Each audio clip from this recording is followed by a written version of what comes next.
O Ministério da Educação nasceu numa conjuntura histórica brasileira que é o contexto do Estado Novo. O Ministério da Educação foi pensado exatamente nos tempos de Capanema. Gustavo Capanema é até hoje o ministro da Educação mais longevo de nossa história. Gustavo Capanema foi ministro da Educação no período Vargas. Foi ministro da Educação durante o Estado Novo, este que findou-se em 1945. Dentro da estrutura institucional fundamentada em todas as aspirações de brasileiro ideal do varguismo, poderemos sim compreender que o Ministério da Educação tem algumas vertentes fascistas, tem algumas vertentes autoritárias e, inclusive, trago aqui um exemplo literário, o Ministério da Educação ele foi pensado em um sentido muito similar ao que nós encontramos na obra clássica de Huxley, No Admirável Mundo Novo, ou seja, de modelar um homem ideal, modelar a partir de uma androginia, um tipo de sujeito quase sem expressão particular. Perfeito? Dentro dessa conjuntura, o aparelho institucional Ministério da Educação fortaleceu-se durante as décadas de 60 e 70 e, portanto, a partir desse fortalecimento, nós temos aquilo que seria o preâmbulo que desencadeará no Ministério da Educação na sua conjuntura que nós conhecemos hoje.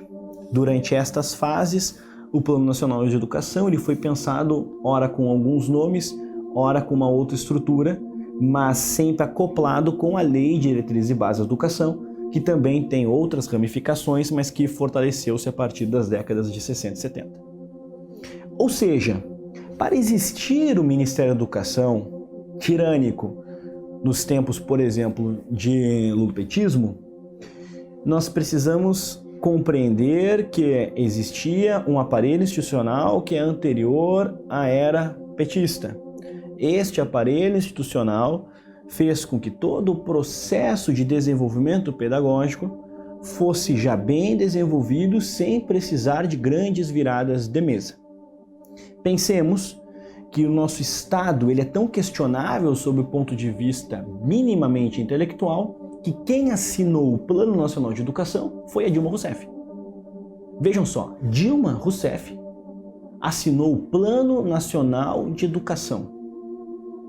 Eu não preciso elencar, mas não custa relembrar aqui episódios como Cachorro Atrás, como Saudação à Mandioca, dentre outras pérolas que esta cidadã conseguiu protagonizar ao longo de seu mandato, seu um mandato e meio. Dentro dessa conjuntura, ela assina o Plano Nacional de Educação. Então nós temos aqui um problema, que no contexto da Dilma ele é político e simbólico, que é um Estado que trabalha com a operação institucional de um país e que você fica refém de uma conjuntura em que uma cidadã, como Dilma Rousseff, foi capaz de assinar um Plano Nacional de Educação. Então vejam só, quando defendo o fim do Ministério da Educação, eu parto de um processo histórico que é como ele foi formado em uma conjuntura autoritária, não só estatista, mas modeladora. E a partir dessa conjuntura, desse surgimento histórico, nós temos diferentes formas de querer formar o brasileiro ideal. Ou seja, existiu o brasileiro ideal do período Médici, existiu o brasileiro ideal do período Lula, mas você não precisa fazer outra coisa no sentido de adicionar um ministério novo para gerir isso, se você já tem essa estrutura formada.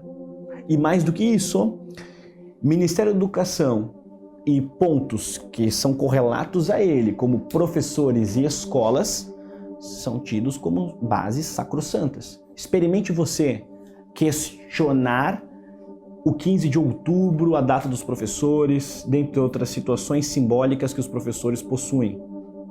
Experimente você questionar, por exemplo, a escola.